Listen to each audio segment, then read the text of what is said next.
Bonsoir à toutes et à tous. Ce cycle est le troisième cycle, le troisième cours qu'on organise avec Aurore autour de l'histoire de la mode. En fait, c'est un cours qu'on avait fait in situ au Louvre, au musée de Saint-Germain-en-Laye et également au musée d'Orsay et à la Fondation Yves Saint-Laurent en 2017. Et comme c'était assez compliqué de le refaire in situ parce qu'il y a souvent des fermetures et des ouvertures inopinées de salles, ce qui fait qu'on est obligé de tout réorganiser en dernière minute, j'ai proposé à ce qu'on le fasse plutôt par visioconférence. Et donc, je vais laisser maintenant Aurore, qui est conférencière nationale et diplômée de l'École du Louvre et spécialiste du costume, parler et donc vous présenter le costume du Moyen Âge et de la Renaissance.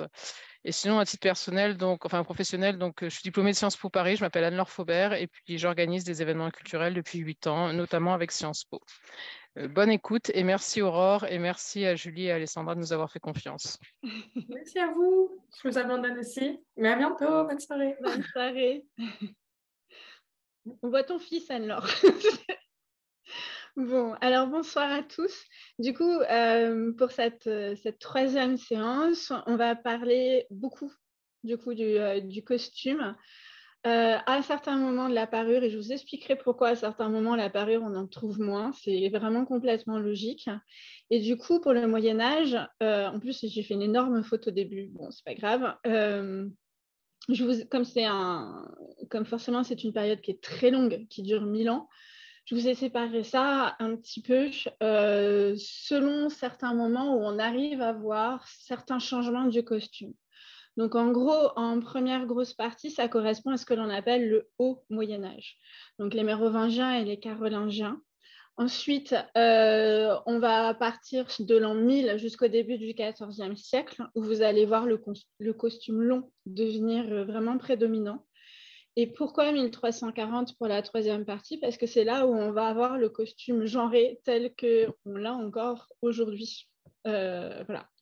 Et ensuite, pendant la Renaissance. Alors, j'ai surtout ciblé sur ce qu'on va trouver en France. Parce que sinon, voilà, ça me fait mal au cœur de ne pas vous parler des Tudors ou de la mode en Espagne pendant la Renaissance, mais malheureusement, sinon, on n'y arrive pas. Et sinon, je vous ferai des séances de 3-4 heures et je pense que vous aurez vraiment du mal à la fin, un besoin de manger aussi. Alors, au niveau des matériaux que vous allez retrouver, là, je vous ai fait un petit condensé. Ça va surtout être de la laine, du lin et du soie et de la soie. Le coton, avec les échanges qui vont revenir avec les croisades, etc. Je vais vous expliquer ça au fur et à mesure. On va voir arriver le coton qui est souvent mélangé avec une autre matière. Et par exemple, vous avez ce que l'on appelle la futaine, qui est une étoffe de coton mélangée à du lin ou de la laine. Et ça, on va surtout le trouver pour les vêtements du dessous. Pour les draps de laine, au fur et à mesure du Moyen-Âge, vous allez voir que vous allez avoir certains ateliers qui sont très importants. C'est dans les Flandres, au nord de la France et aussi dans le Languedoc. Donc, pour la soie, au début, elle vient d'Orient et ça va surtout être pour les vêtements du dessus. Puis au fur et à mesure, on va en trouver sur les vêtements du dessous. Et plus ça va aller, plus on va avoir un goût pour plein de textiles qui sont luxueux, comme le velours, les fourrures, etc. Alors, au niveau des sources, bon, bah, encore une fois, il n'y a pas énormément de vêtements en entier qu'on a retrouvés. Par contre, pour le Haut Moyen-Âge, en particulier pour les Mérovingiens, vous allez avoir des costumes qui sont conservés, mais qui sont conservés dans un matériel funéraire. Je vais vous expliquer ça. Donc, on a les textes littéraires, on a les inventaires, puisqu'avant, on faisait des inventaires des vêtements, etc. Ça, ce sera les mêmes sources pour le 17e, le 18e, le 19e et le début du 20e, d'ailleurs. Puis après, on a les enluminures, les peintures, les tapisseries. J'ai pas choisi de vitraux, mais j'aurais pu, c'est vrai. Alors, en premier, pour les costumes et parures sous les Mérovingiens et les Carolingiens. Alors, vous allez voir qu'aujourd'hui, le nœud du problème, ça va être un souci de terminologie. C'est-à-dire qu'il y a des fois le même nom qui désigne la même chose. Mais par exemple, vous pouvez avoir la tunique du dessous qui va s'appeler une camisia, puis au fur et à mesure, ça va évoluer vers la gonelle. Enfin, c'est assez compliqué. Et ça, c'est dû à plusieurs raisons. C'est qu'à partir de la fin de l'Antiquité et même avant, hein, de toute façon, à partir du IIIe siècle, avec l'Empire romain, mais alors là, sinon, on rentre dans des détails extrêmement compliqués, mais vous avez ce que l'on appelle les migrations barbares. Et du coup, chacun parle sa langue. Et du coup, on a une langue qui est en pleine évolution à la fin de l'Antiquité, au début du Moyen-Âge. Donc, c'est complètement normal d'avoir ces problèmes de terminologie. Mais vous allez voir qu'au fur et à mesure, au final, il y a plein de choses. C'est un peu la même chose.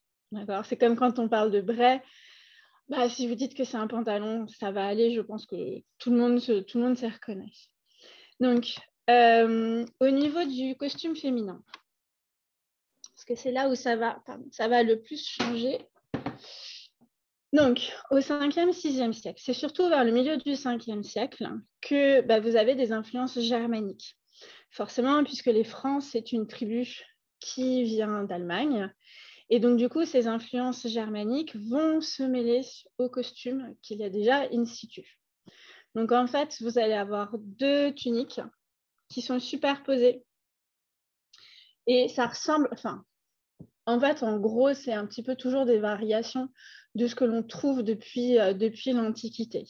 Où vous avez généralement... Alors, dessous, il y a une tunique que vous ne voyez pas.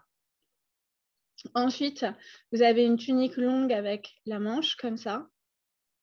Et puis, ensuite, vous avez ici, vous avez vu à manche courte, comme ça, un espèce de manteau. La richesse va surtout venir des galons, c'est-à-dire ce que vous avez ici, d'accord, sur les bords des manches, et ce que vous retrouverez ici au niveau de l'encolure. Ici, au niveau des chausses, donc elles ont des espèces de bas de laine qui sont soutenues, puisque ça ne tient pas, vu qu'il n'y a pas d'élastane, etc., avec ce que vous avez ici, ce qui paraît un petit peu bizarre. C'est-à-dire qu'au niveau de la chaussure, vous avez ce qu'on appelle des bandes moltières. D'accord ? Un peu, vous connaissez peut-être ça avec les vêtements pendant la Première Guerre mondiale, etc. Donc, ces bandes qui se croisent et qui sont fermées ici par des ferrets. Donc, malheureusement, au niveau des costumes, quand on a découvert la plupart des tombes, le tissu n'intéressait pas du tout. Donc, souvent, il a été abîmé, etc. Mais on arrive quand même à peu près à reconstituer. Alors, après, le souci était de savoir la longueur. Aujourd'hui, on a tendance à dire que la grosse différence entre le costume masculin et le costume féminin, c'est une question de longueur. Les femmes avaient vraiment des tuniques qui étaient beaucoup plus longues. Ici, du coup, au niveau des ornements, vous allez avoir, regardez ici, 2 petites fibules qui sont rondes et qui sont faites en grenat. Et ça, c'est quelque chose qui est très intéressant puisque, en fait, le grenat vient du Sri Lanka ou de l'île de Ceylan. Donc, du coup, ça vous montre que ce n'est pas parce que vous avez les migrations barbares qu'on rentre dans ce que les Anglais appellent le Dark Ages et compagnie. En fait, vous avez toujours les réseaux de communication avec l'Orient. Et il y a toujours cette importance de l'Empire romain d'Orient. Et je vous montrerai au niveau de la tombe de Childéric, vous verrez que, en fait, pour la plupart des rois mérovingiens, c'est très important de montrer qu'ils ont cette référence à l'Empire romain. Donc, vous avez ici les 2 petites fibules. Est-ce que tout le monde sait ce que c'est les fibules ou les fibules, c'est des broches, hein, tout simplement, qui servent à maintenir le vêtement. Et pendant le haut Moyen-Âge, ça va vraiment être un ornement qu'on va beaucoup retrouver et puis qui va disparaître au fur et à mesure du temps. Ensuite, sur le bas, ce que vous avez ici, ce qui est très bizarre, c'est ici ce que l'on appelle des fibules qui sont en argent, à digitation, parce que ça fait des petits doigts, comme ça, tout simplement. Et donc, vous voyez qu'elles sont placées au niveau des hanches. Ensuite, là, au niveau de la ceinture, vous avez, comme il n'y a pas les sacs à main comme on a aujourd'hui, du coup, vous faites traîner, vous faites peindre un lien en cuir avec des objets qui vont être usuels ou alors des objets porte-bonheur. Alors, là, vous n'avez pas forcément d'exemple, mais vous voyez ici un objet usuel avec un peigne. Il y a toutes les dents qui sont parties. Ça, c'est un objet qui sert à vous curer les ongles ou c'est un petit objet de propreté. Elles peuvent avoir aussi une pince à épiler sur elles et elles peuvent avoir des objets qui vont être plus symboliques, comme par exemple une boule de cristal ou ça peut être des coquilles de cyprès et c'est censé être des objets porte-bonheur. Alors, la coquille de cyprès, c'est censé apporter la fertilité. La boule de cristal, il y a sans doute tout le lien qu'on a comme aujourd'hui sur le cristal de roche, etc. Hop. Alors, une tombe entre les deux, qui est l'une des plus célèbres, c'est la tombe d'Arégonde. Donc, elle a été retrouvée à Saint-Denis. Par contre, faites attention, à cette époque, Saint-Denis, ce n'est pas du tout une nécropole royale. Il y a eu certaines tombes de rois mérovingiens, mais vraiment pas beaucoup par rapport à ce que vous avez plus tard.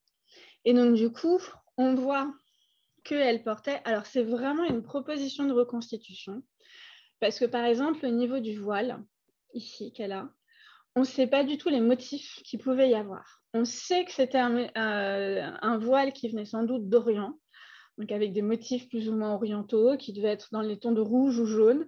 Mais vraiment, au niveau des motifs, on n'a pas retrouvé assez de textile, de tissu pour pouvoir arriver à vraiment le reconstituer. Par contre, ça vous donne une idée du costume entre deux. Je vous explique. Donc, il y a dessous une chemise en fine toile de laine. Ensuite, vous avez une tunique de soie qui est violette. Donc, pour arriver à faire le violet, vous vous doutez que déjà, on est dans une tombe royale. Ce n'est pas tout le monde qui peut avoir ça. Et ensuite, ici, vous avez ce manteau. Alors, selon les spécialistes, il y en a qui vont vous dire que c'était en soie rouge, d'autres que c'était plus en soie violette. Bon, mais j'ai envie de vous dire, ce n'est pas très, très grave. Par contre, ce que vous avez, c'est au niveau du mobilier. Regardez un petit peu.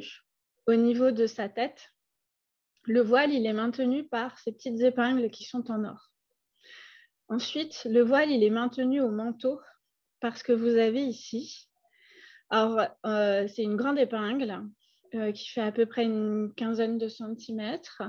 On appelle ça des nodules, ça forme des nœuds avec du grenat ici. Et là, vous voyez que vous retrouvez les deux fibules, d'accord? Mais ici, elle n'en porte qu'une seule. Parce qu'en fait, on est entre deux modes. Regardez, je vous remontre ici. Vous avez les deux petites et ici, vous en avez une grande. On est en train de changer de mode, c'est-à-dire qu'il y avait une mode qui était avec des influences germaniques. Il y avait ce besoin de montrer du coup ce lien avec leur culture pour les Francs. Puis au fur et à mesure, quand on va dire que le pouvoir des Mérovingiens est un petit peu plus stable, on va avoir beaucoup d'influences qui viennent de Byzance. Et alors ici, du coup, ce sont des grenats toujours, mais au fur et à mesure, vous allez avoir d'autres techniques de fabrication que je vais vous montrer dans un instant pour plusieurs raisons. Là, vous voyez des boucles d'oreilles. Donc, ces boucles d'oreilles, à Byzance, vous avez exactement les mêmes. Donc, du coup, ça, elle les a fait importer, sans doute d'Orient. Et l'objet qui est assez extraordinaire, c'est ce que vous avez ici. C'est-à-dire que vous ne retrouvez plus... Hop, je remonte. Les deux petites fibules que vous avez ici. Vous voyez que le costume, il évolue vers une énorme plaque boucle. Donc, c'est vraiment la plaque boucle de ceinture que vous avez ici. Alors, regardez un peu dans les détails. Ça, c'est l'anneau.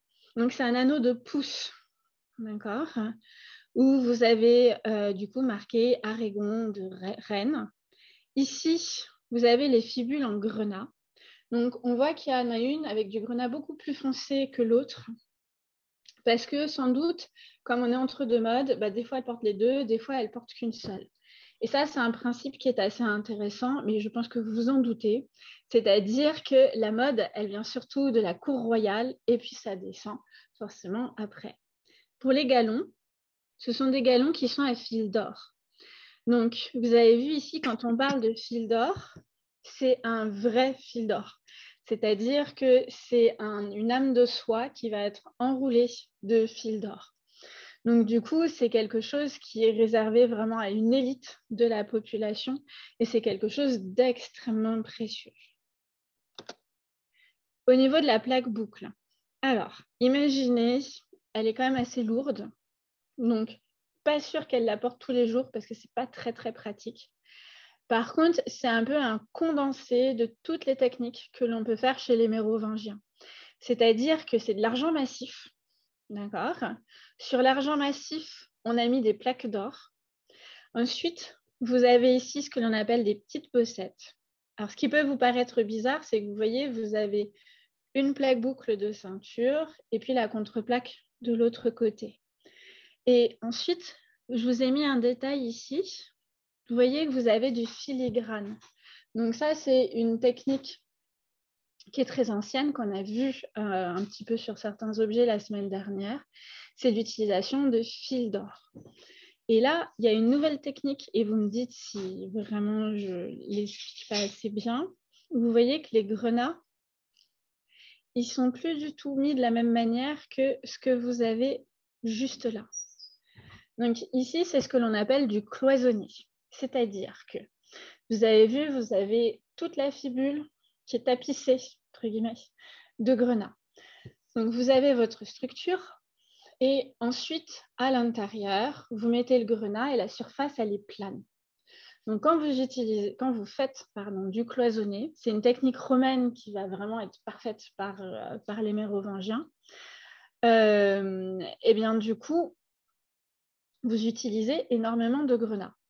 Le souci qu'on va avoir, c'est qu'à partir du 6e siècle, 7e, il va y avoir des problèmes de communication entre la France, je ne sais pas exactement ça à cette époque, et les réseaux d'échange avec l'Orient.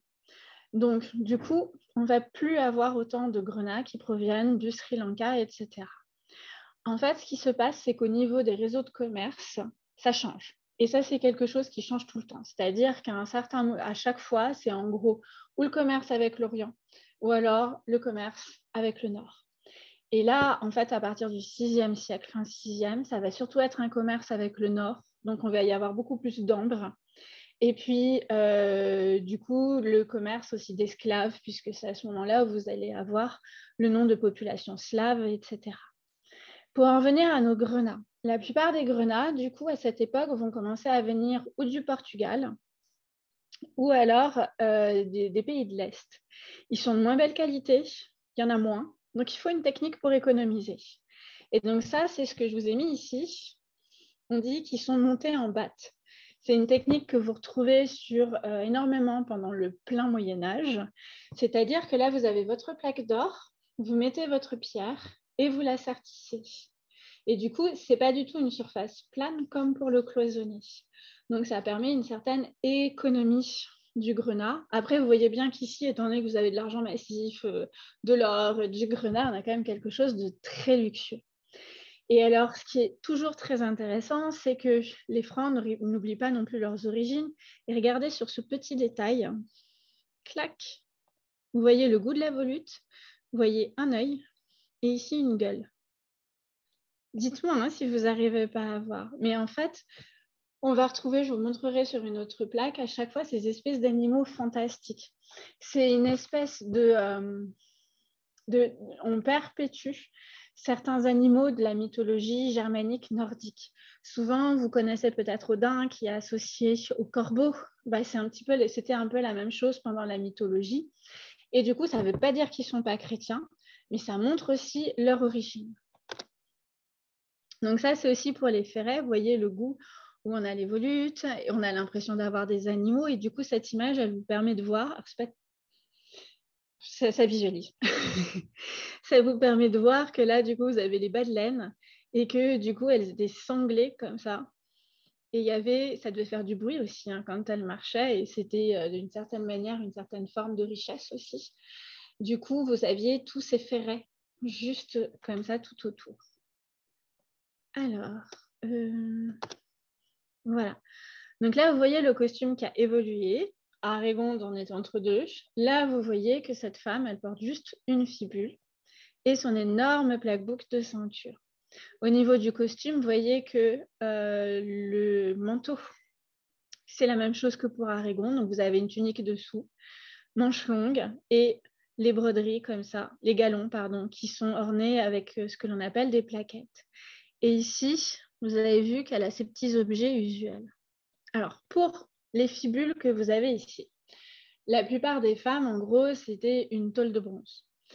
Après, quand vous êtes plus riche, vous pouvez avoir une tôle de bronze avec de l'or dessus. D'accord ? Et puis là, je vous ai mis 2 exemples qui sont parmi les plus beaux et qui sortent un petit peu du lot. Donc, la plupart du temps, comme je vous ai dit, c'est rond, mais on peut avoir d'autres formes. Donc, regardez, celle sur la gauche, elle provient de Balieu. Et en fait, c'est un peu un résumé des techniques qu'on a vues un petit peu sur Arégonde, etc. C'est-à-dire que vous avez les petits oiseaux ici qui sont cloisonnés, vous avez du filigrane, et vous voyez peut-être mieux ici les pierres en batte, comme ça. Donc vraiment, vous sentez qu'il n'y a pas toute la fibule qui est cloisonnée. Et donc, à partir de ce moment-là, on a une certaine économie au niveau du grenat. Et ça, encore une fois, c'est dû au commerce. Mais vous allez voir que dans la mode, généralement, c'est toujours lié aux voies de communication, au commerce, etc. Donc, celle-ci, c'est vraiment une fibule qui est très, très riche. Pareil pour celle-ci. Hein. D'accord ? Celle-ci, elle est toute en or. Et en fait, on a réutilisé un camée de l'Antiquité. Et c'est une réutilisation qui est particulièrement intéressante parce que quand vous regardez, je ne sais pas si vous arrivez à voir ici, vous avez un bandeau.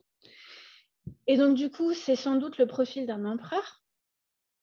Et de ce profil d'empereur, on en a fait quelque chose de complètement différent parce que si vous faites attention, vous voyez ici que 1, 2, 3, 4 en cloisonné, vous avez une croix. Donc, de ce profil d'empereur, on en a fait un Christ. Donc, c'est une fibule qui est très, très rare, mais ça vous montre que, comme aujourd'hui, on peut réutiliser d'anciens manteaux, d'anciens bijoux, et se les réapproprier, en changer complètement le sens. Hop. Là, c'est l'un des rares exemples de tissu qu'on a. C'est la chasuble de la reine Bathilde. Donc, broderie de fil de soie. Et c'est pour vous évoquer le fait que je vais le reprendre avec le costume masculin. C'est que en fait, on a vraiment un mélange entre, on a de l'orfèvrerie mérovingienne et on a toujours une grande admiration avec ce qui se passe dans l'Empire romain d'Orient. Donc, du coup, on mélange un petit peu tout ça. Et donc, du coup, vous voyez un petit peu... Alors, la reine Bathilde, qui a eu une histoire incroyable, puisque c'était une esclave anglo-saxonne qui est devenue reine, qui a fondé plusieurs monastères, en particulier le monastère de Chelles, qui est un monastère féminin, et qui va, à la fin de sa vie, se retirer dans ce monastère. Elle accepte de retirer tous ses bijoux, mais par contre, il faut quand même qu'on lui brode sur sa chasuble. Donc, du coup, ils sont brodés sur sa chasuble et sa chasuble, elle a été enterrée avec. D'accord ? Donc, du coup, vous voyez qu'ici, vous avez une représentation de ces colliers qui étaient en or, avec des pierres fines, etc. Et là, je pense que quand vous regardez ça, vous sentez bien que ça fait penser, par exemple, aux représentations mosaïques que vous avez à Ravenne, dans les églises, etc. On sent bien qu'il y a vraiment un lien qui est assez fort avec les bijoux byzantins. Bon. Alors, au niveau du costume masculin, vous voyez que, en fait, le costume masculin, il ne va pas énormément changer là pendant plusieurs siècles. On a toujours une tunique, comme ça, comme les femmes, sauf que pour les femmes, elles sont beaucoup plus longues. Mais vous voyez qu'on voit la richesse aussi au nombre de galons, comme ça, qu'il y a. Alors, dans certains cas, vous trouvez le terme de gonelle. Comme je vous ai dit, c'est la même chose. Ou vous portez la culotte courte ou les braies gauloises. Et ces braies gauloises, en fait, elles sont attachées ici par les bandes moltières, ce que je vous ai montré hier pour il y a quelques diapos sur le costume féminin. Après, dans certains cas, là, c'est une reconstitution du roi Childéric. Donc, du coup, on a ici la chlamyde, c'est-à-dire un manteau, on avait vu la dernière fois. Alors là, il est rouge, mais sinon, vous vous souvenez du manteau chez les Romains qui s'attache d'un côté. Donc, au niveau de la parure, c'est ce que l'on appelle une aumônière, comme ça. C'est comme un petit sac, une petite sacoche qui est en cuir. Et sur cette sacoche qui est en cuir, qui est généralement rectangulaire, un peu comme une sacoche aujourd'hui, vous allez avoir des applications métalliques dessus. Et souvent, sur ces applications métalliques, où on peut retrouver de l'or et du grenat, où on peut retrouver des applications qui vont être en argent selon votre niveau de richesse. Et ça représente souvent des ornements animaux. Je vais vous montrer à la tombe de la voix. Alors, ici, pour Childéric, Cet anneau, il est vraiment très intéressant. Alors, il est conservé à la BNF. En fait, il est très intéressant pour plusieurs raisons. C'est que là, on voit bien que dans le costume masculin, il y a un mélange entre le côté barbare, franc, et le costume romain. Vous voyez qu'ici, il porte toujours le long manteau en pourpre, comme ça, des Romains. Il est habillé à la romaine, hein. Ça, pas trop de soucis. Par contre, il a les cheveux longs, alors que chez les Romains, c'est les cheveux courts. Et ça, c'est le côté barbare, puisqu'il y a une croyance tout autour des cheveux longs. D'abord, les rois francs ont les cheveux longs, c'est comme ça qu'on les reconnaît. Et puis, c'est la puissance par les cheveux. Bon, ça, c'est quelque chose qu'on retrouve énormément dans certaines mythologies, qu'on retrouve dans la Bible. Et puis, de toute façon, pensez à Louis XIV avec ses cheveux longs. Il y avait une certaine forme aussi avec la crinière léonine, comme on dit, de montrer sa force, sa puissance, sa jeunesse, etc.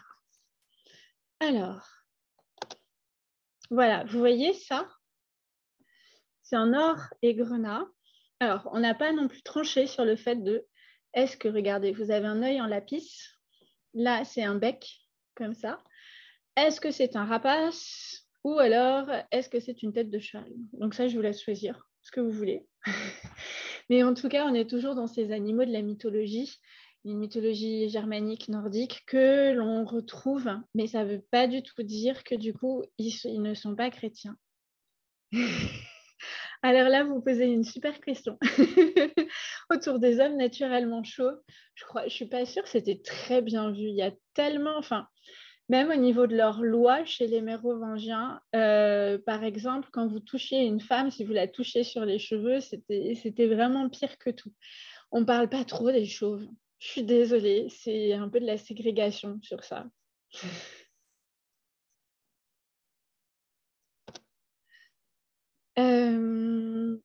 Voilà, et là, c'est vraiment un dernier exemple, mais qui est très, très beau. En fait, cet exemple est tellement luxueux qu'on a pensé qu'il s'agissait de la tombe du roi Dagobert. Et puis, en regardant le corps, la personne qui a accompagné tous ces ornements était trop jeune pour être le roi Dagobert. Mais regardez un petit peu. Est-ce que là, vous avez vu ces entre-là, comme ça? Et vous avez vu ici, au niveau de la fermeture, donc on a encore une tête de rapace ici, avec un œil incrusté. Vous avez les cils, vous avez tous les détails. Donc ça, on appelle ça un style animalier germanique, mais qu'on retrouve aussi, par exemple, en Angleterre. Donc, du coup, de toute façon, c'est ce que j'essaie de vous expliquer depuis le début, c'est forcément, vous avez la culture européenne, donc il y a des choses que l'on retrouve vraiment un petit peu dans tous les pays qui nous environnent. Ce que vous avez ici, qui peut vous paraître un peu curieux, c'est qu'en fait, vous avez une plaque boucle, la contre-plaque qui est juste à côté, et derrière, mais c'est attaché à leur ceinture, et c'est quelque chose que nous, on n'a plus du tout. C'est ce que l'on appelle une plaque dorsale. Du coup, voilà, c'est quelque chose qui, pour nous, a disparu. Au niveau des Mérovingiens, alors, c'est là où on va avoir un peu plus de soucis. Vous voyez, je vous montre plus de costume. La raison, elle en est simple, c'est que on arrête d'enterrer les gens avec leurs vêtements. Alors, les vêtements les plus luxueux, bien entendu, on ne les enterre pas forcément nus. On arrête de les enterrer aussi avec tous leurs bijoux. Donc, du coup, c'est un petit peu plus dur pour nous pour avoir des traces. Donc là, on va plus passer. Vous allez voir qu'on va avoir moins de parures. D'accord, on va avoir beaucoup de sculptures, d'enluminures. J'ai essayé de mélanger un petit peu tout ça. Et on va essayer de comprendre un petit peu comment est-ce que ça se passe. Donc là, vous avez ici la statuette ou de Charlemagne ou de Charles Chauve. Elle n'est pas très grande, hein, elle fait une vingtaine de centimètres. Vous pouvez la voir au Louvre. Elle vous accueille au département des objets d'art quand il est ouvert. Et donc là, encore une fois, étant donné que les Carolingiens, c'est une nouvelle dynastie qui a pris le pouvoir, du coup, ce qu'ils vont faire, c'est réutiliser certains objets de l'Antiquité pour pouvoir se situer dans une continuité. Donc, vous voyez, je pense que vous le sentez, que le cheval, il est un petit peu petit par rapport au personnage. Donc, le cheval, il date à peu près du IVe siècle. Et la statuette, c'est l'une des rares statuettes en ronde-bosse qu'on ait. Elle date du IXe siècle. On ne sait pas du tout, comme je vous ai dit, si c'est Charlemagne ou Charles le Chauve. À la limite, ce n'est pas très grave. Ce que je veux vous montrer, c'est que ici, il porte du coup une blouse qui est ceinturée. Et puis, vous avez vu que vous retrouvez, comme sur Childéric ici, un manteau rectangulaire qui est attaché sur l'épaule du coup droite. Et ça, c'est une survivance du coup de la chlamyde ou du manteau romain. Et en fait, c'est exactement la même chose pour la première Bible de Charles le Chauve, où vous avez vu qu'au niveau du costume royal, en fait, comme on doit se situer dans une continuité, vous avez exactement la même chose que, par exemple, un empereur romain, comme ça. Les galons, comme les bandes pourpres qu'on a pu voir pour le costume romain. Au niveau, par contre, des chaussures, vous avez vu que vous avez les chausses ici, comme ça, qui sont fermées avec les petites chaussures. Alors, comme je vous ai marqué en gros, les vêtements officiels de l'Empire romain sont devenus les costumes d'apparat de l'aristocratie franque. Pour cette Bible, c'est vraiment... déjà, les dessins sont assez extraordinaires. Et puis en plus, ça nous montre plusieurs choses. C'est-à-dire que d'abord, c'est la première fois qu'on voit un souverain occidental dans un livre religieux, dans l'art occidental, bien entendu. Et la deuxième chose, c'est que regardez, il est représenté ici avec des personnages religieux et qu'il est quand même placé, on va dire, sur le dessus, bien mis en valeur. Puis là, vous avez vu, vous avez la main comme ça, une main de Dieu. Et donc là, vous voyez bien qu'il n'y a pas franchement de séparation entre le pouvoir temporel et le pouvoir spirituel. Donc voilà, c'est en fait les idées qu'on a de roi, de droit divin, etc., elles sont là depuis très, très, très longtemps, en fait. Bon, alors, on avance un petit peu dans le temps. Ça, c'était en gros pour les Mérovingiens et les Carolingiens.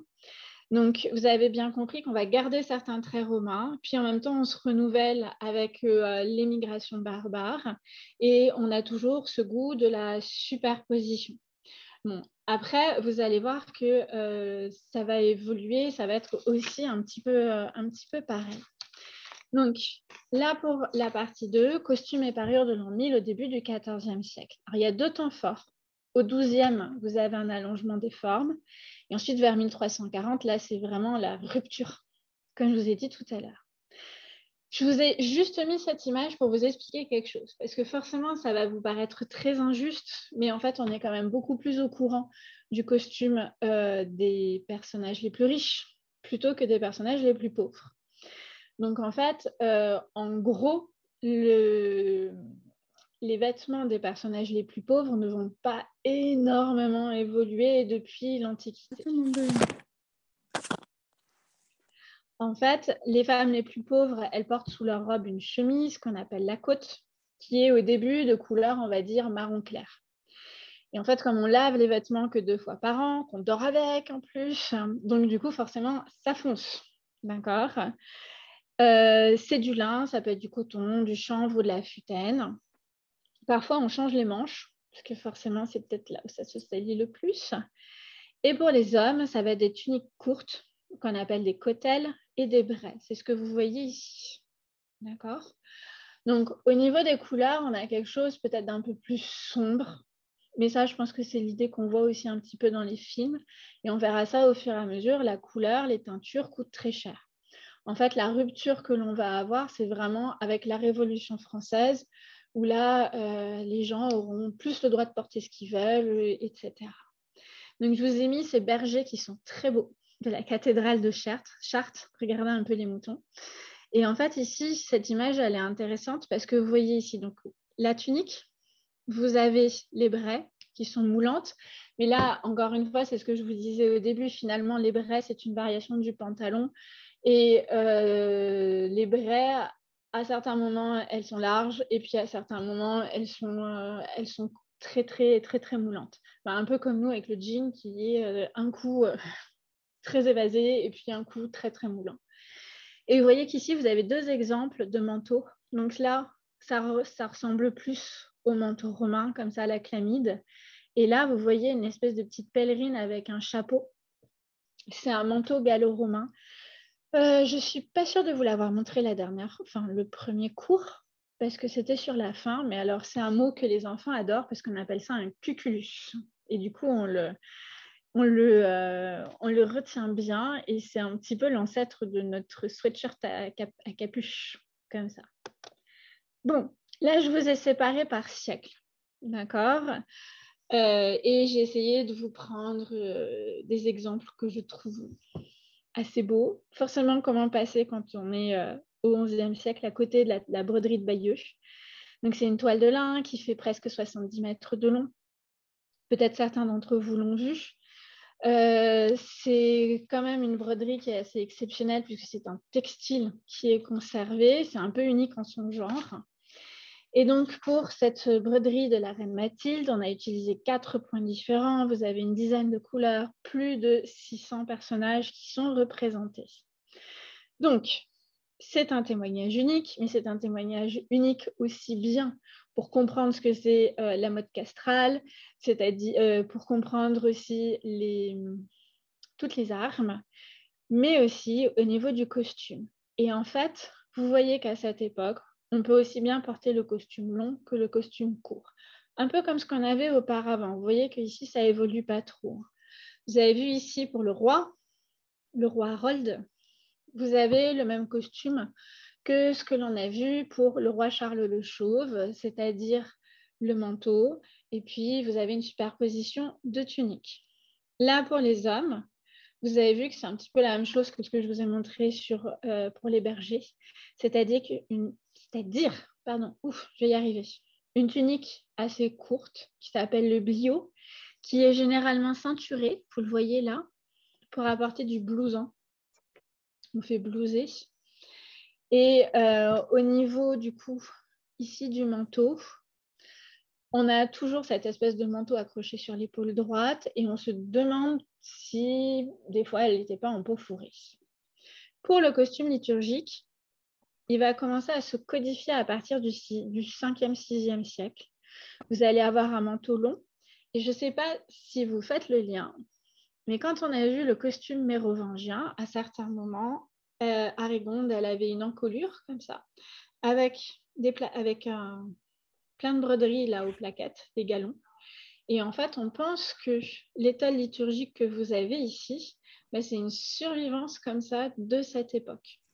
Et donc, au fur et à mesure, tout ce qui est costume liturgique va définitivement adopter le vêtement long comme ce que vous avez aujourd'hui. Pour les femmes, on est toujours dans une superposition de femmes. La stola, je ne sais pas si vous vous souvenez, il y avait la tunique, puis ensuite la stola. Vous avez ce que l'on appelle une chintz, c'est un long vêtement de toile qui est porté par-dessus la chemise, et une robe à manches longues, d'accord, ici. Mais vous allez voir le blio, on va le revoir après, ce sera plus simple. Là, par contre, vous avez un voile qui est posé sur sa tête.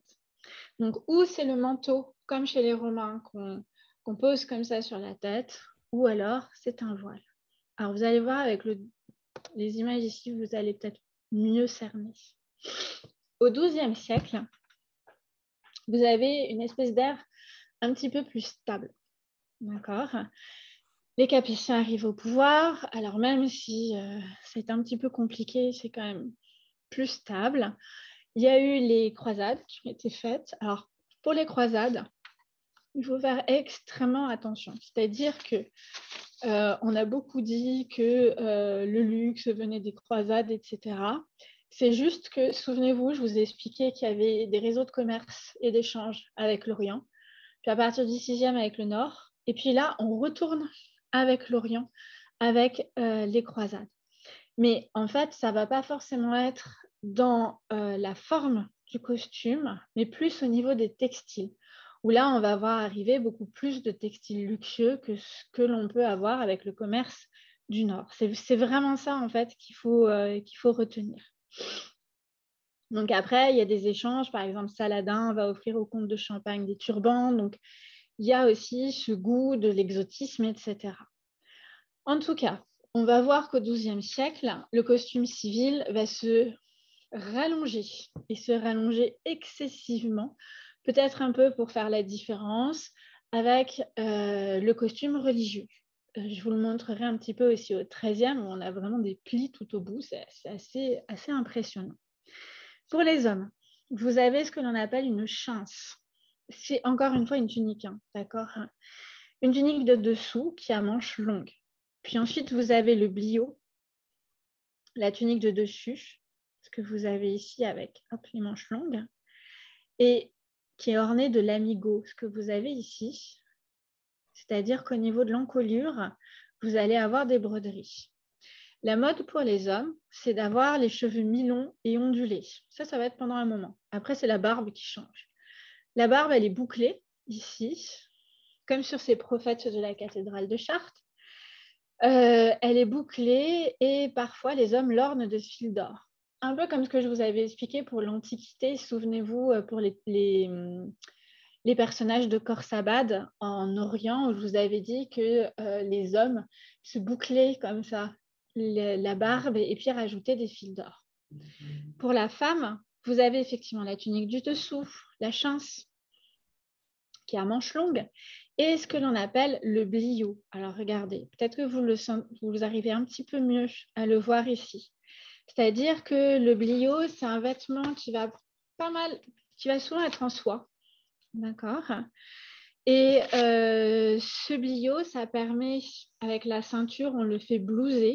Au début, vous avez une petite ceinture. Donc le blio, vous avez vu, vous le retrouvez aussi bien chez l'homme que chez la femme.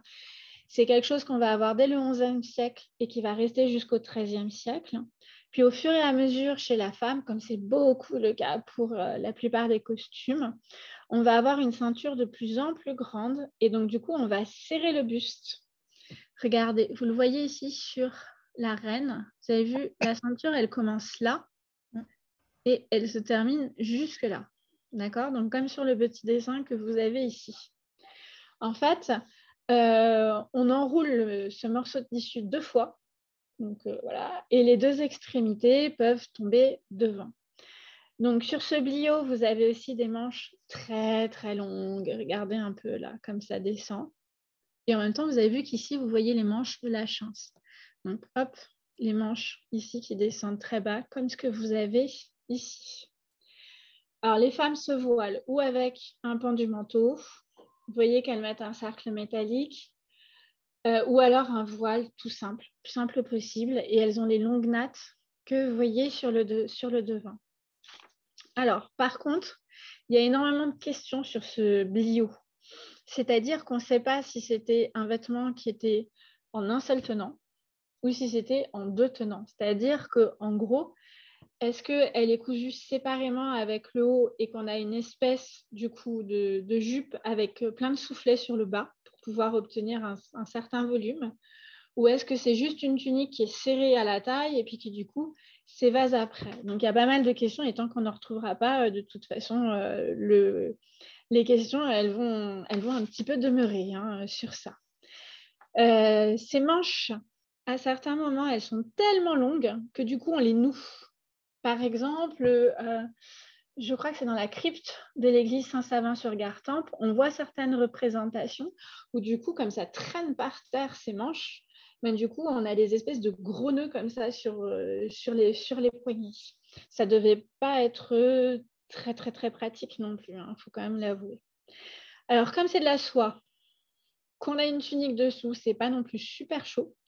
Donc, du coup, en hiver, entre les deux, comme ça, cette espèce de robe et puis cette espèce de tunique, vous pouvez avoir plusieurs dessous qui vont vous tenir chaud.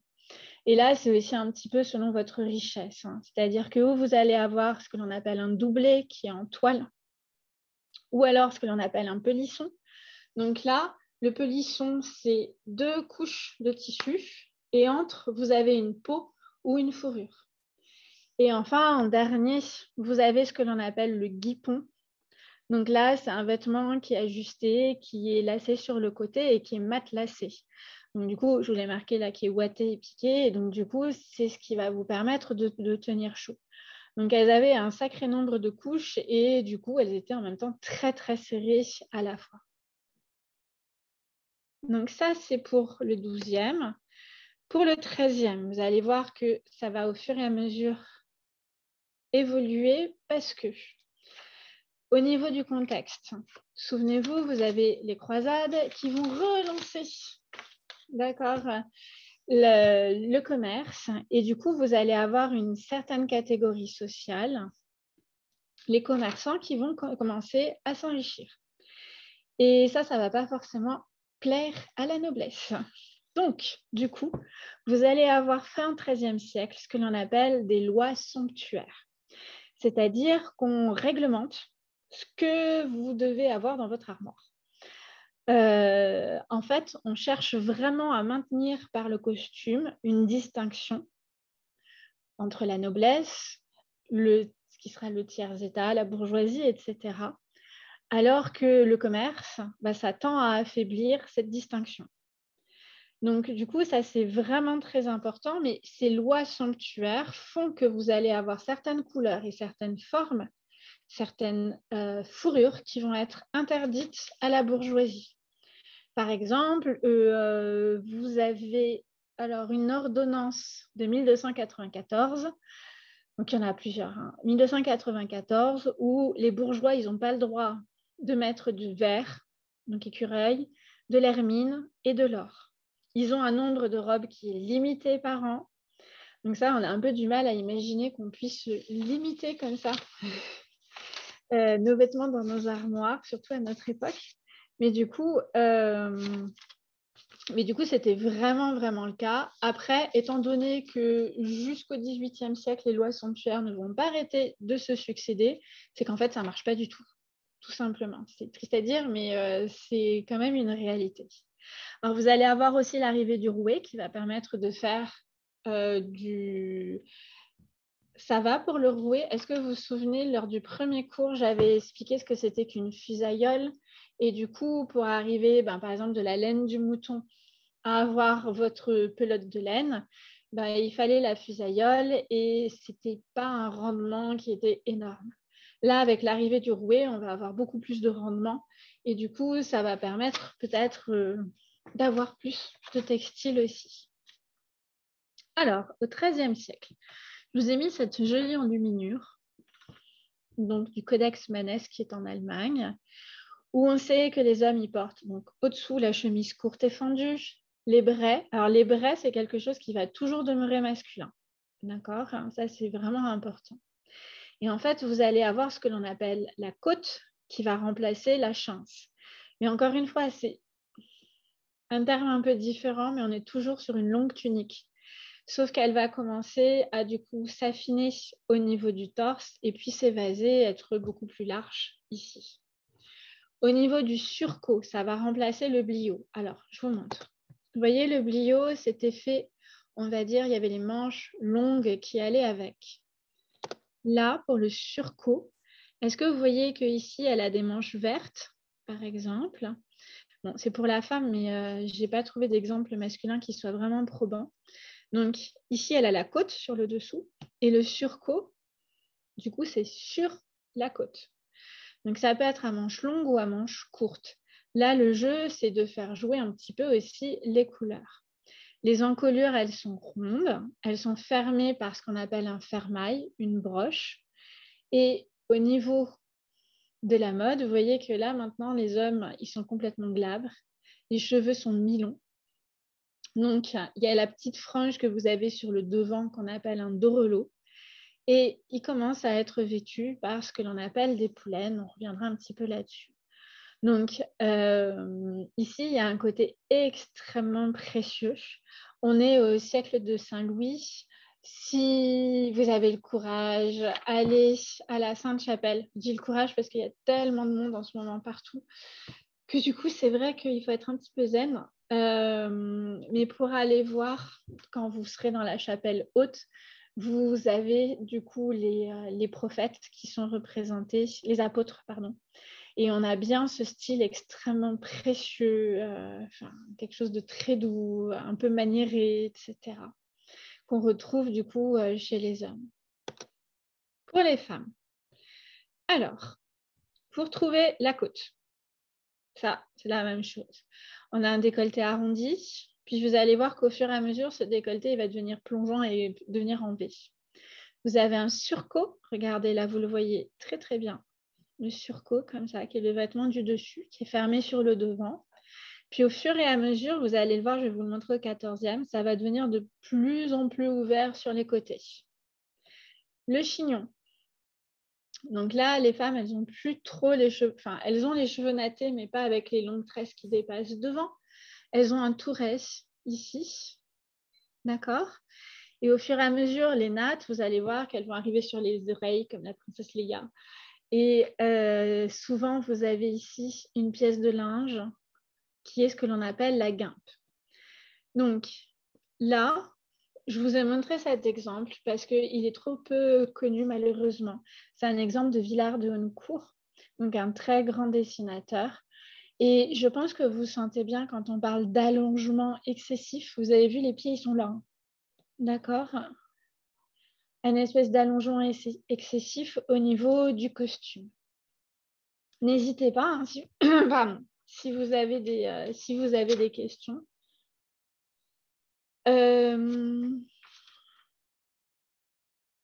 Au niveau des couleurs d'ailleurs, alors c'est toujours un peu compliqué, mais les couleurs les plus fréquentes que vous allez avoir, ça va être du bleu, du vert et du rouge. D'accord? Là, vous voyez du vert et du rouge sur l'exemple. Ici, vous voyez le bleu, vert et cette espèce de rouge. En fait, le fait que vous ayez des teintes qui sont vives, ça veut dire que c'est une bonne teinture et ça montre votre statut social. D'accord? Les classes nobles, elles apprécient énormément le rouge. Pendant très longtemps, le bleu va être très mal considéré. D'accord? Et c'est considéré pas du tout comme une couleur virile, ce qui pour nous est bizarre, puisque le bleu est associé souvent à l'homme, le rose à la femme. En tout cas, ça n'était pas le cas à cette époque. Et ça va vraiment devenir à la mode, le bleu, à partir de Saint-Louis. Voilà.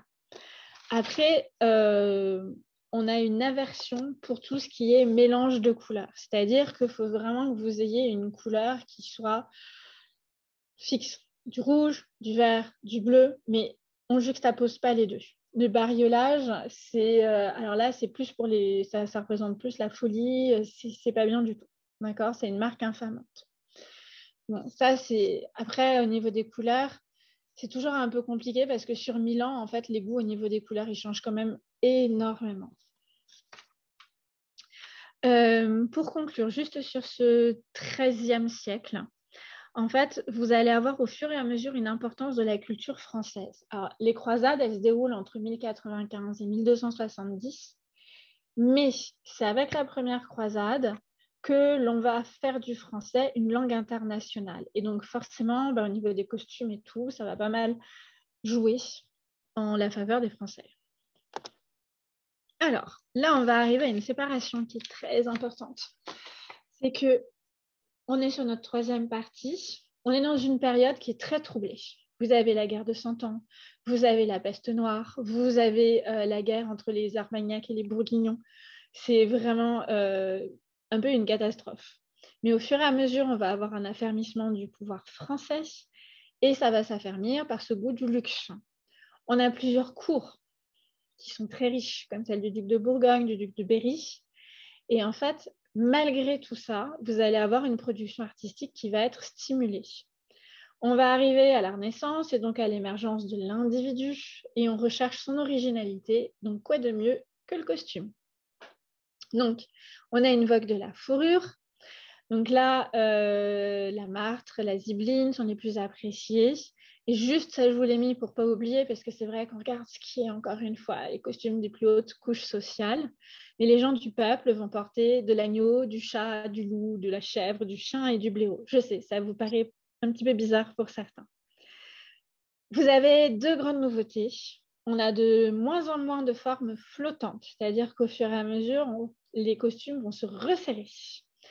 Et on a la différenciation entre encore plus, entre le costume masculin qui va être court et le costume féminin qui va être long. Et là, regardez ce superbe exemple. Alors, à partir de 1340. C'est un peu la date à retenir. C'est-à-dire que la longue tunique, le surcot, va être remplacé par ce que l'on appelle le pourpoint.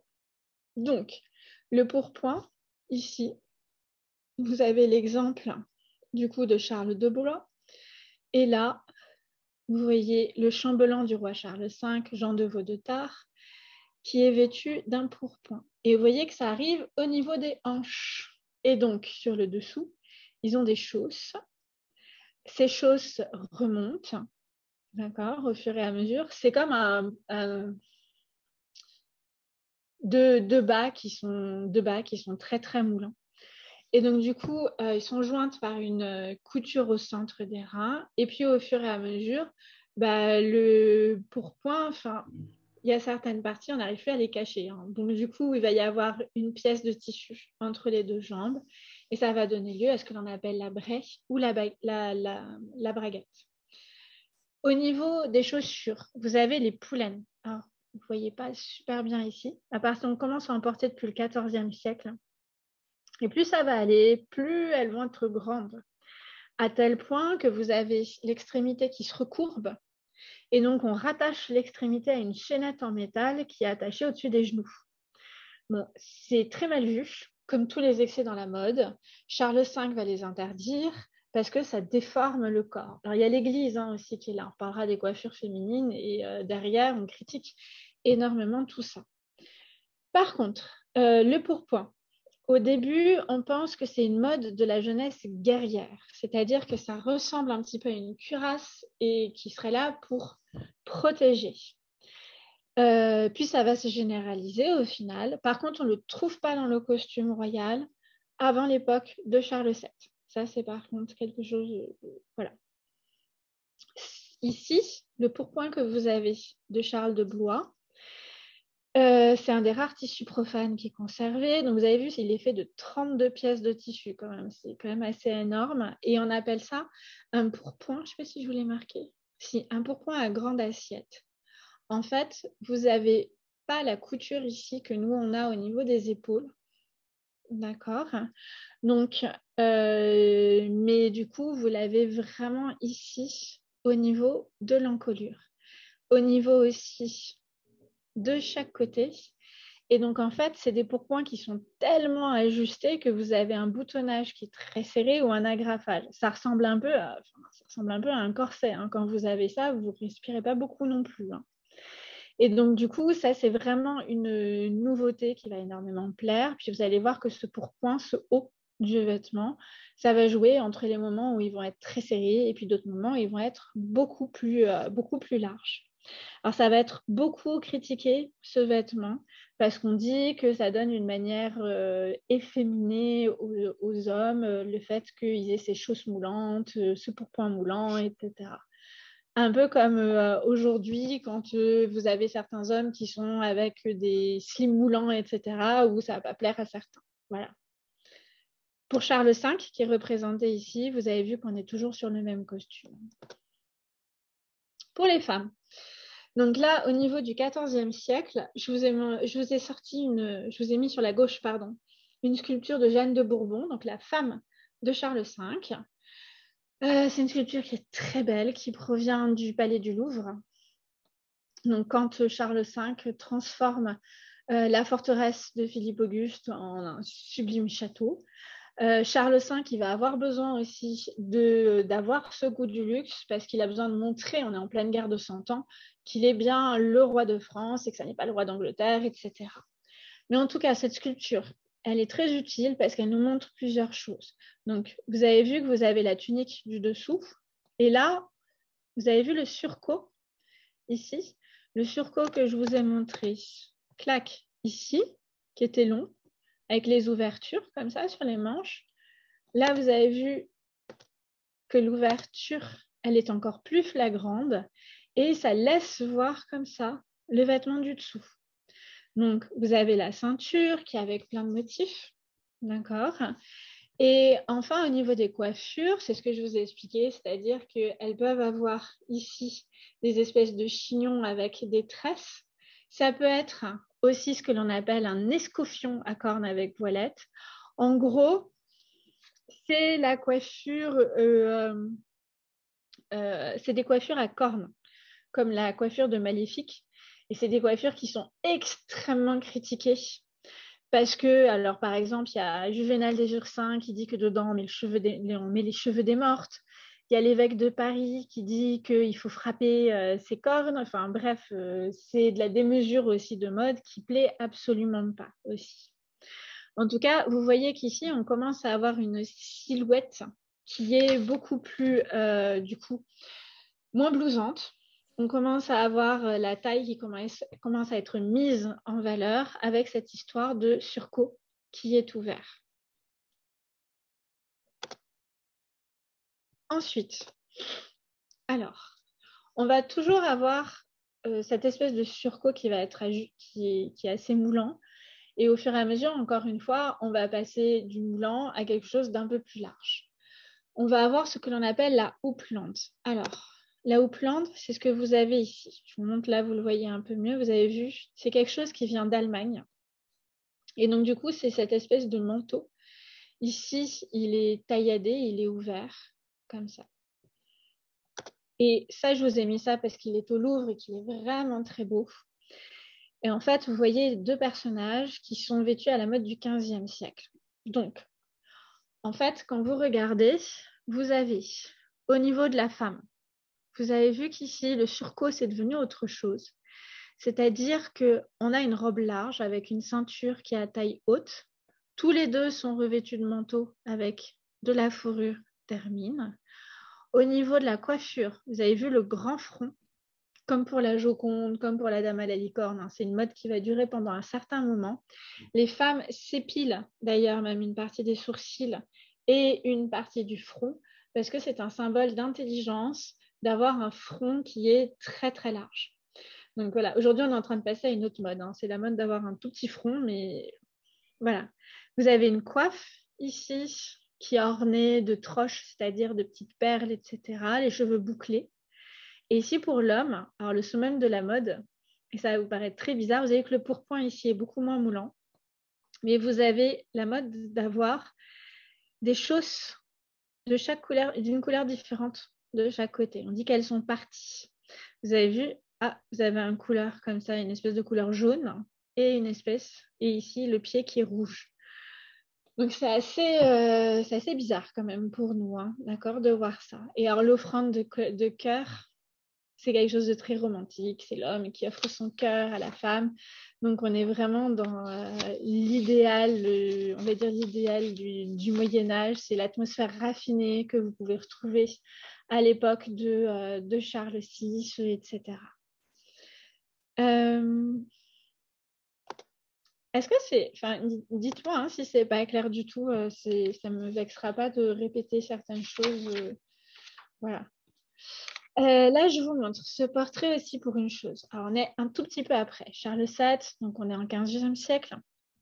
Il est aussi au Louvre et c'est aussi un portrait qui est vraiment très, très beau malgré la tristesse du roi que vous avez ici. Il est très important parce qu'en fait, c'est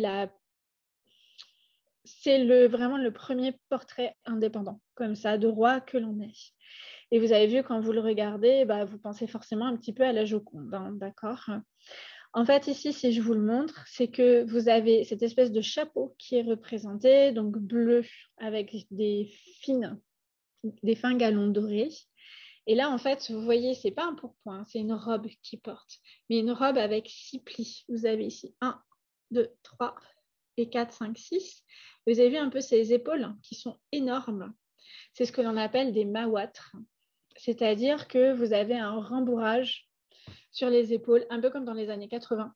Vous avez cet énorme rembourrage des épaules qui va mettre en valeur du coup la taille qui est vraiment très très fine.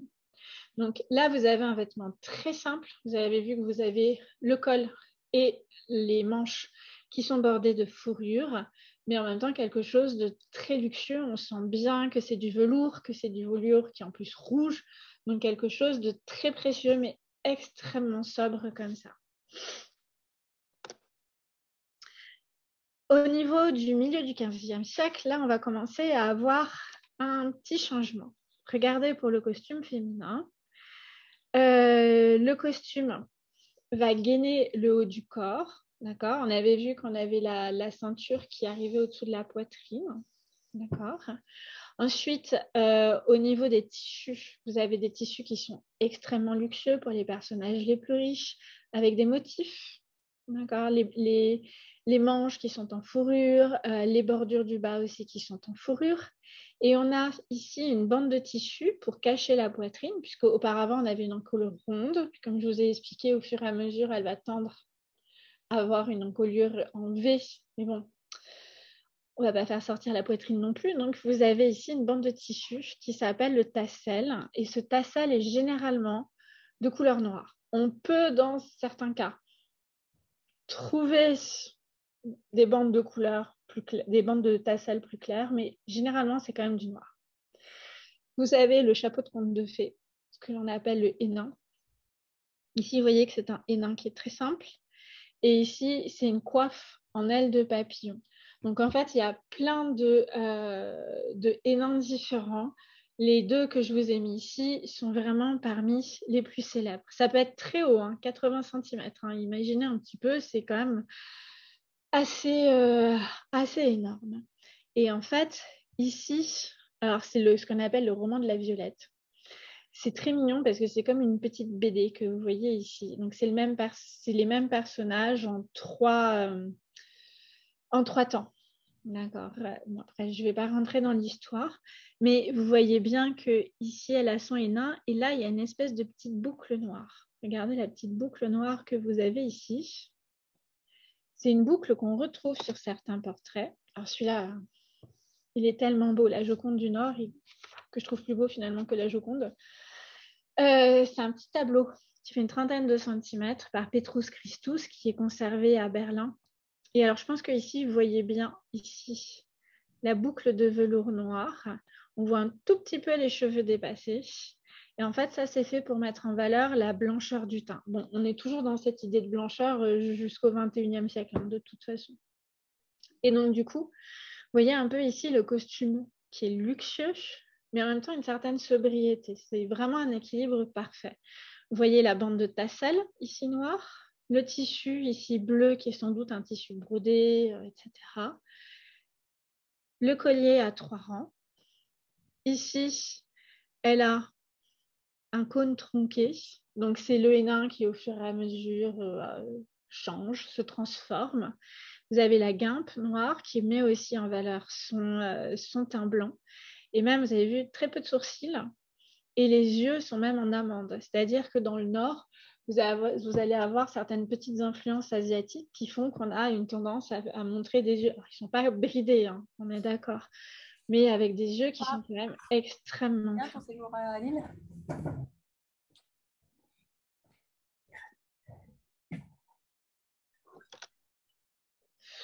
Ici, pour un bijou qui est très très beau ici, c'est la bague de Jean sans peur. Donc, on est à la cour bourguignonne. Et en fait, c'est une cour qui, en somptuosité, va être parmi les plus riches. En particulier, vous avez peut-être entendu parler de Philippe le Hardy, qui a un énorme comté et qui vit en particulier des industries du drap, de la soie, etc. Ils veulent égaler les rois et donc du coup, ils vont beaucoup investir de leurs revenus dans l'habillement, dans la parure, etc. Et donc là, vous voyez que pour cette bague, vous avez plein de techniques différentes qui ont été utilisées, les mailles, vous avez des pierres précieuses, etc. Donc là, regardez un petit peu, vous avez le visage. Et c'est là où c'est quand même un exploit parce que c'est pas très très grand, elle mesure 2 cm. Le visage en agate. Et sur ce visage en agate, vous avez vu au niveau des traits, enfin voilà, on l'a pas. C'est pas un visage. C'est un visage qui est reconnaissable, d'accord, avec tous ses défauts.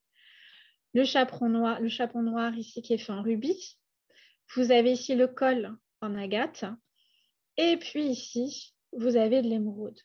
Donc, on a un travail qui est assez extraordinaire ici.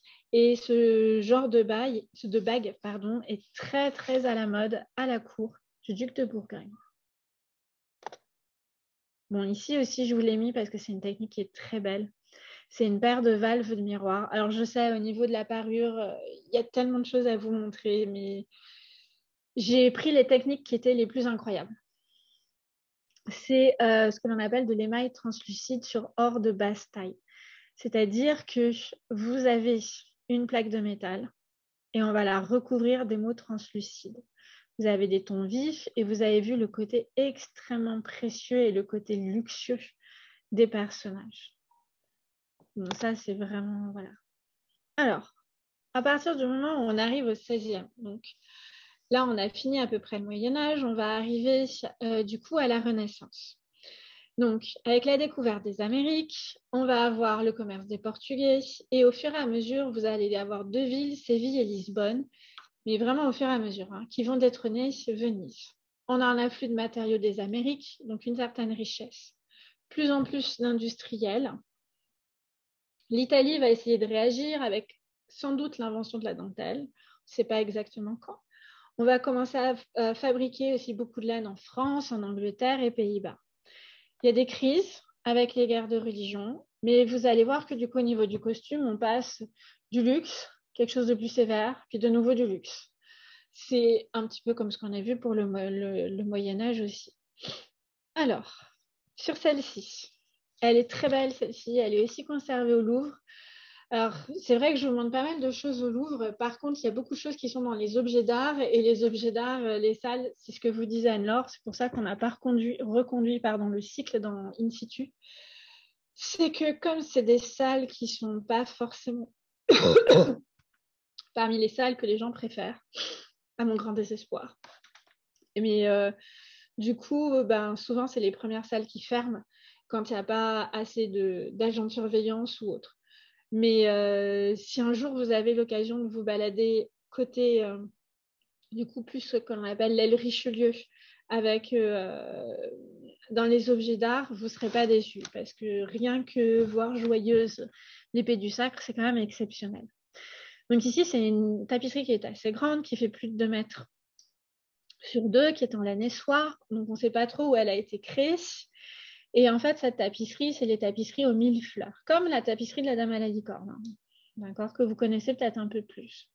Et c'est ce que l'on appelle la tapisserie de la noble pastorale. Donc, en fait, pendant le 15e, 16e siècle, on adore les tapisseries qui montrent la noblesse en train de jouer au berger, donc ce que l'on appelle un petit peu des bergeries. C'est un peu comme plus tard au XVIIIe siècle, vous avez Boucher qui représente des bergères qui sont plutôt issues de la noblesse qu'autre chose. Voilà. Donc ici, vous avez le travail de la laine.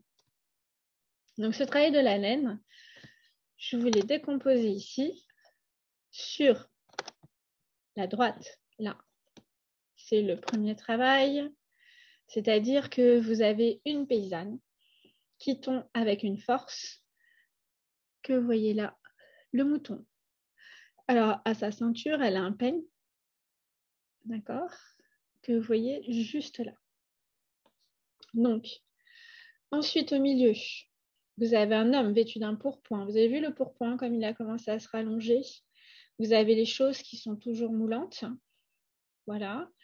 Et en fait, lui, il tient un écheveau. Il met en pelote, en gros, sur la laine, sur un écheveau. Ce que vous voyez ici, clac, vous voyez, ça tourne ici.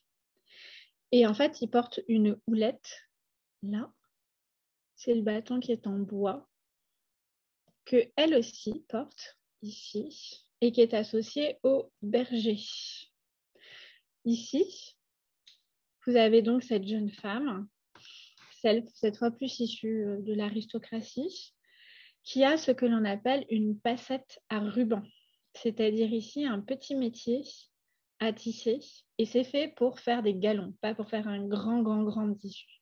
Mais vous voyez que sur sa ceinture, elle a des navettes qui sont représentées. Et donc là, c'est un témoignage assez exceptionnel, du coup, qu'on a sur le tissu. Puis en plus, cette tapisserie, elle est vraiment très belle. Alors, en fait, à partir du coup du 15e, 16e siècle, vous allez avoir pas mal d'influences italiennes. ces influences italiennes, en fait, elles proviennent surtout de Venise. Donc, comme je vous ai dit, il y a un transfert qui se fait, c'est-à-dire que Venise va prendre une certaine importance, beaucoup de commerce avec l'Orient.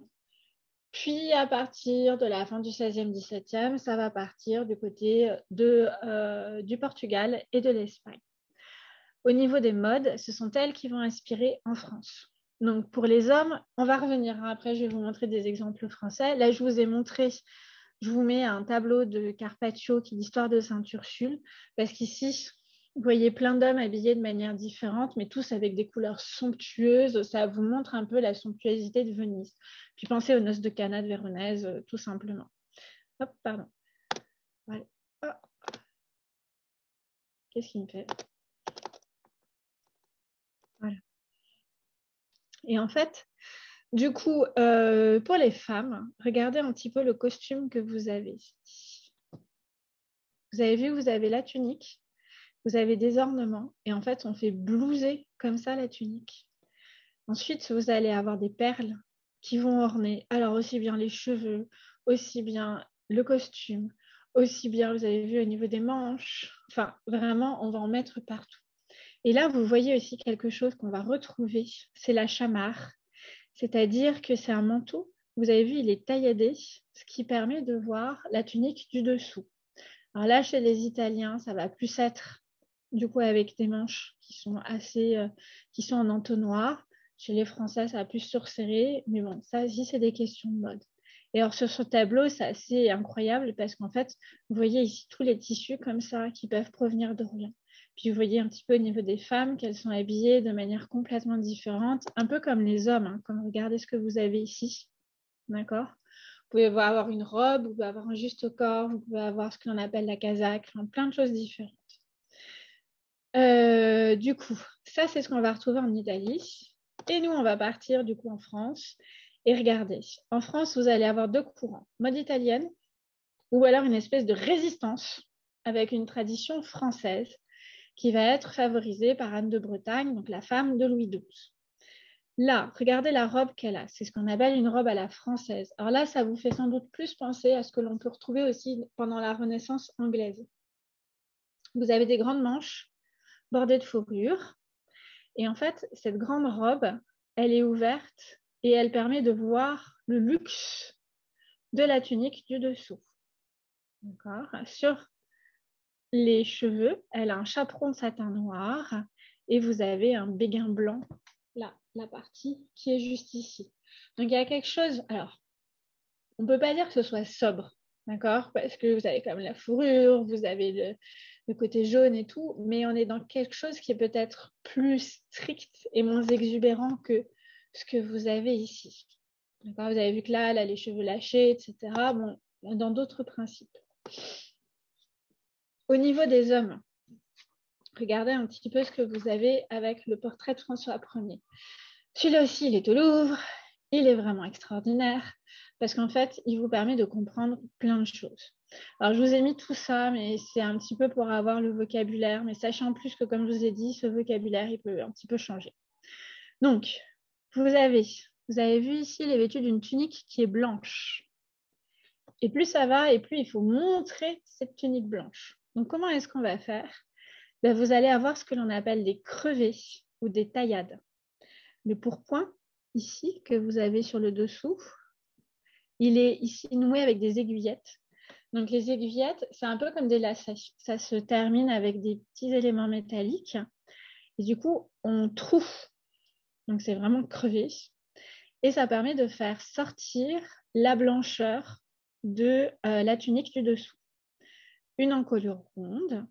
Ensuite, vous avez ce que l'on appelle la chamarre, que je vous ai expliqué, la veste qui est longue ici, sans ceinture, avec des bandes. Vous avez vu ici des bandes de satin, soit blanches, des bandes de velours noir qui sont rebrodées de doré, etc. Donc là, on a quelque chose d'extrêmement luxueux. Puis vous avez vu le geste ici du premier gentilhomme du royaume, de François Ier. Quelque chose, oui, qui est vraiment extrêmement luxueux. La barbe est remise à la mode. Alors, on raconte, mais après, est-ce que c'est la légende ou pas, que c'est lors d'une bataille de boules de neige que François Ier se serait pris un mauvais coup et du coup aurait eu une cicatrice sur le visage qu'il aurait caché avec la barbe. Alors là, hein, franchement, je vous laisse choisir si c'est de la mythologie ou pas. Les cheveux vont devenir beaucoup plus courts. Vous le voyez bien ici. Alors, c'est ses cheveux, hein, c'est pas le chapeau. Il a une espèce de coupe à la Mireille Dumas. Je sais, je vois pas d'autres exemples pour vous faire pour vous faire bien comprendre la coupe qu'il a. C'est très lisse et ça c'est un petit peu recourbé comme ça. Alors, sous Henri II, vous avez vu, je vous remontre. Clac, le changement, où là on a quelque chose. Bon, en même temps, c'était le caractère de François Ier. Je pense que sur les deux tableaux, on voit bien le caractère des deux personnages qui sont complètement différents. C'est-à-dire que François Ier, c'est vraiment l'homme de la Renaissance, le faste, etc. Et son fils, Henri II, il a quand même, c'est plus un saturnien, il est beaucoup plus sombre, etc. Et en fait, on va voir sous Henri II un espèce de retour vers l'austérité. On pense que c'est à cause des influences protestantes, ce qui est très bizarre puisqu'on va rentrer pendant les guerres de religion, mais on a plus d'austérité, mais ça ne veut pas dire qu'on n'a pas plus de luxe. Regardez, au niveau du décolleté du pourpoint, il n'y en a plus du tout quelque chose d'arrondi. Par contre, on a quelque chose qui monte très très haut et ça permet de montrer un peu la différence entre le noir du pourpoint et le blanc de la chemise du col. Ce pourpoint, il descend en basque, c'est-à-dire avec deux grands pans de tissu, comme ça. Il est filé d'or. Vous avez vu tracé d'or, c'est une nouvelle technique. Donc, c'est des galons qui sont en soie ou en or et ça met encore plus en valeur, enfin, le doré, le noir, etc. Les manches sont bouffantes sur le dessus et là, vous voyez qu'elles sont resserrées. Mais ce n'est pas aussi bouffant que ce qu'on avait chez François Ier. Ensuite, là, vous avez les bas. D'accord. Et ça, c'est ce que l'on appelle les hauts de chausse. Donc, ça forme une espèce de petite culotte bouffante, comme ça. Ici, vous avez la braguette. Bon, c'est le moment un petit peu où tout le monde rigole quand on regarde, quand on voit ça, parce qu'il y a une espèce d'énorme braguette. Et plus ça va aller, plus elle va être énorme. Et en fait, le but, c'est un des excès de la mode, hein, on est bien d'accord. C'est de montrer une braguette la plus proéminente possible. Donc, des fois, il la remplissait avec des fruits qu'il pouvait trouver. Bon, c'est très spécial. Et vous avez vu que même les chaussures, elles sont aussi tailladées. Et en fait, c'est un peu comme quand aujourd'hui vous achetez, quand certains achètent des jeans troués encore plus chers que des jeans qui ne sont pas troués. Puisque là, les taillades, elles sont contrôlées. Donc, ça ne va pas se déchirer encore plus. Et au niveau de la forme ici, alors je ne vous ai pas trop montré la forme en pied d'ours. Je vais vous la montrer quand même, c'est pas évident. Hop. C'est ça la forme en pied d'ours. D'accord, c'est une forme qui est extrêmement arrondie. Et ça, vous en avez un exemple à Cluny. Alors, il reste une chaussure en pied d'ours. Mais en fait, vous avez l'impression que c'est vraiment énorme parce qu'en fait, il mettait plusieurs paires de chaussettes pour pouvoir avoir chaud. Et là, vous voyez qu'au niveau de la chaussure, bon, déjà, on ne marche pas beaucoup avec ça et que ça a une tendance à mettre plus en valeur un pied qui est assez fin. Alors, j'ai bientôt fini parce que je vois que j'ai largement dépassé mon temps comme d'habitude. Pardon. Ça, cette image, juste pour vous montrer, parce que la semaine prochaine, enfin pas la semaine prochaine, le 22, quand on verra, vous penserez à Henri II. Vous voyez la brigade proéminente. Donc là, on est sous Charles Quint, à peu près à la même époque, du coup, que François Ier. Puis au fur et à mesure, ces espèces de hauts de chausses vont devenir une culotte bouffante. Et vous repenserez à ça, du coup, le 22, ça vous permet déjà d'avancer sur ça. Au niveau des femmes, donc là, vous allez avoir, hop, je vous montre ça d'abord, parce que c'est un petit peu plus, ce sera plus simple pour vous. Vous allez avoir l'apparition de ce que l'on appelle la vertugade ou le vertugadin, qui nous vient sans doute d'Espagne. Donc, à l'origine, ça apparaît avant, mais je n'ai pas trouvé d'image d'avant, je suis désolée. Ça apparaît sous François Ier. Et en fait, au début, c'est ce que vous avez ici. C'est un espèce de jupon de gros canevas. Et vous avez des espèces d'anneaux d'osier sur le bas. Bon, à la suite de ça, vous allez avoir ici donc la jupe et on va mettre un espèce de bourrelet circulaire comme ça qu'on attache sur le devant. Donc vous voyez la forme, elle commence à évoluer et on a l'impression que ça fait comme une clochette comme ça qui bouge. Et après, à l'époque du coup de Marie de Médicis, ça va devenir ce que l'on appelle en tambour.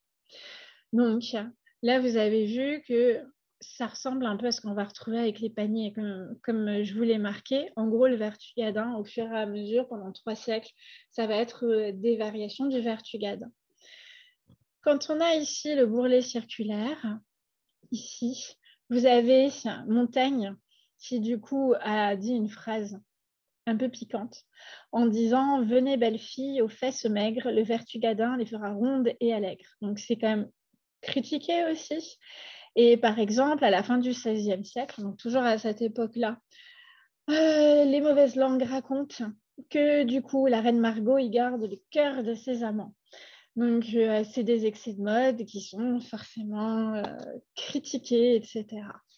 En tout cas, ici, je vous ai mis 2 portraits qui sont très beaux. Alors, celui-ci pour une raison, c'est que Catherine de Médicis, je pense que l'image qu'on a d'elle, c'est à partir du moment où elle perd son mari, elle décide de s'habiller en noir et du coup, elle est toujours, on a l'image de sa représentation, toujours extrêmement sérieuse, etc. Et en fait, il existe quand même une Catherine de Médicis amusante, entre guillemets, quand elle était plus jeune. Et vous voyez qu'ici, vous retrouvez un mélange entre la mode italienne et la mode française. Souvenez-vous d'Anne de Bretagne, même si c'est un petit peu avant, les grands manchons de fourrure. Par contre, vous avez vu un peu le luxe qu'elle ramène d'Italie, la robe qui est ouverte et tous ces troches, cette utilisation des perles que vous avez ici. Au fur et à mesure, on va voir apparaître ce que l'on appelle la fraise ici. D'accord ? Cette fraise qu'au début, vous voyez aussi, alors hop là, vous avez vu, ça forme au début juste un petit col. Puis au fur et à mesure, ça va former ce que l'on appelle des ruchers. Donc, on appelle ça une fraise, et c'est pas très très joli ce que je vais vous dire. On appelle ça une fraise parce que ça faisait penser aux viscères des animaux. Bon, pas très romantique quand on le regarde, quand on sait ça. En fait, au niveau de cette fraise, on ne sait pas quand elle est arrivée. On ne sait pas si c'est arrivé par Catherine de Médicis, parce que quand elle s'est mariée, c'était la mode du décolleté, comme ce que vous avez ici. Mais en tout cas, ça va apparaître, on va dire, un tout petit peu après, quand elle va commencer sa période de deuil. Et puis, au début, c'est une fraise qui peut être extrêmement simple, regardez. Vous voyez ? Puis au fur et à mesure, vous allez avoir des fraises de plus en plus complexes. Alors, vous l'avez au début fermée, puis au fur et à mesure, ça va s'ouvrir, ça va prendre plusieurs pans de tissu.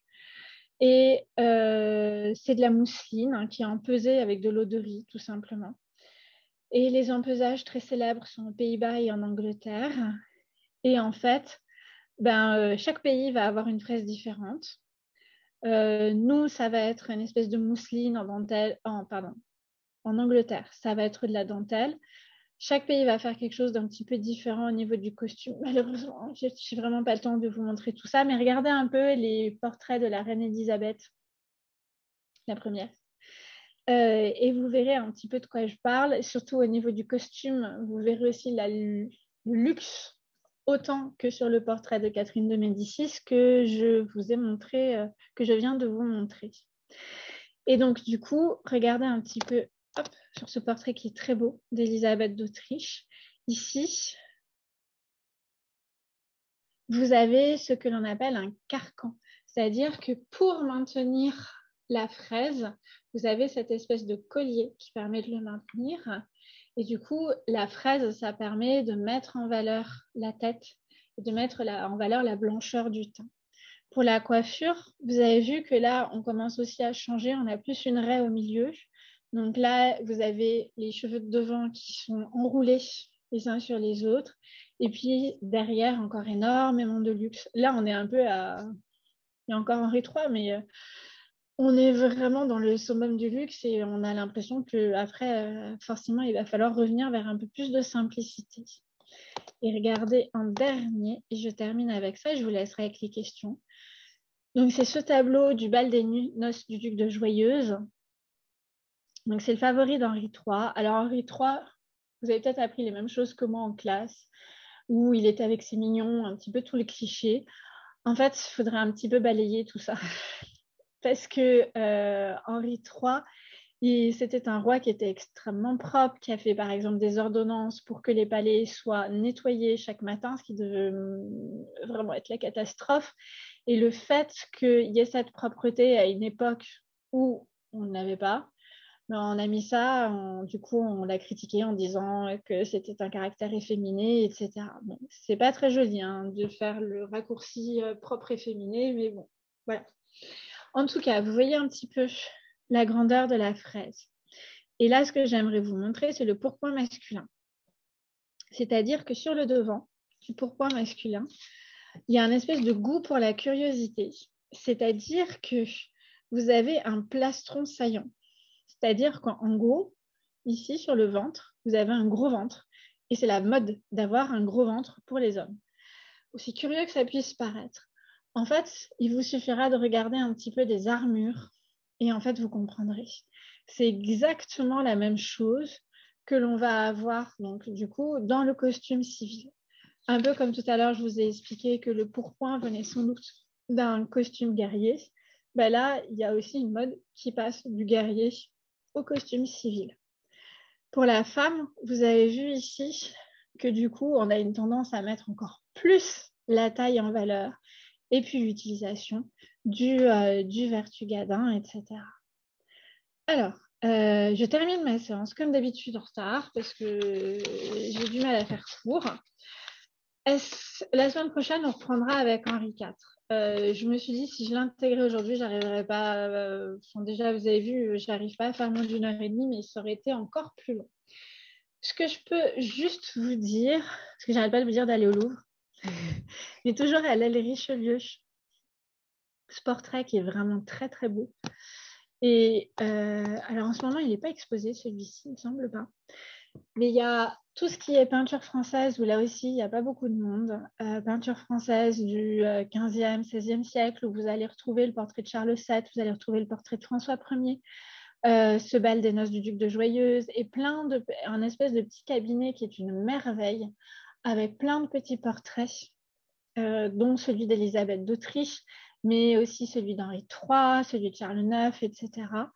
Et du coup, voilà, si j'ai un conseil à vous donner, si un jour vous avez du temps, essayez d'aller voir cette partie au Louvre parce que c'est vraiment sublime. Vraiment, ça vaut le coup. Après, le souci, c'est regarder bien les heures d'ouverture des salles parce que ça peut être fermé. Voilà, c'est le seul point négatif. Alors, est-ce que vous avez des questions? N'hésitez pas. Non, c'était clair. Ah oui, il y a une chose, juste laissez-moi le temps.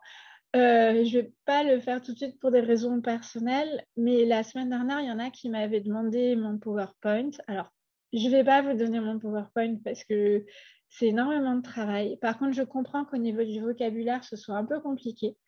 Du coup, je ferai, on a vu avec Anne-Laure, je vous ferai un espèce de récapitulatif avec tous les mots de vocabulaire, parce qu'en plus, là, il y en avait plein.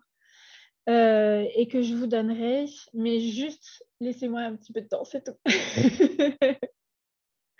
Voilà, parce que je comprends bien que du coup, je vous ai balancé plein de vocabulaire un peu compliqué et je vous passerai ça sans problème, mais il faut que je le fasse et j'ai juste besoin d'un petit peu de temps.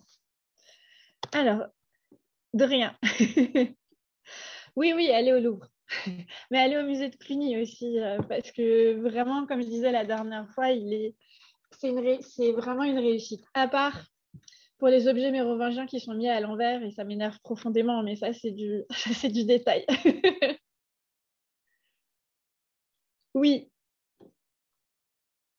pour le musée de Cluny, vous parlez. D'accord, oui, tout à fait. Oui. il a réouvert, il y a un nouveau bâtiment qui est très beau et voilà. Oui, si je vous donnerai certains ouvrages biblios si vous voulez. Alors, il y en a qui sont un peu vieux. Du coup, il y a des petites erreurs au niveau des costumes. Mais après, ça reste des ouvrages de base. Voilà. Mais oui, j'essaierai de vous en donner au moins un ou deux. Des ouvrages généraux, peut-être plus. Parce que le reste, après, c'est peut-être un peu compliqué. Voilà.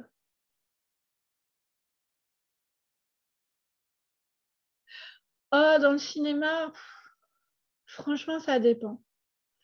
S'il y en a qui ont vu la série Les Tudors, il y a quand même des costumières qui connaissent leur travail. Après, évidemment, qu'on rajoute un côté, dans Les Tudors, il y a un côté rock'n'roll qui est rajouté dessus, on est bien d'accord. Mais il y a quand même, les costumiers d'ailleurs, vont quand même beaucoup regarder ce qu'il y a sur les tableaux et donc il n'y a pas que des erreurs de reconstitution. Moi, je trouve que ça va pour la plupart des films, à part si vous avez un nanar, comme c'est pas possible, mais bon, il y en a qui connaissent leur travail. Après, forcément, on est dans le cinéma et il faut que ça se voit de loin. J'ai un peu envie de vous dire, comme à l'opéra où vous avez des costumes où les tissus sont pas forcément très beaux, mais pas forcément de grande qualité parce qu'il faut que ça se voit de loin. Et on est un petit peu dans la même esthétique au niveau du cinéma, mais ça ne veut pas dire qu'au niveau des formes, c'est pas ça. D'accord. Je pense à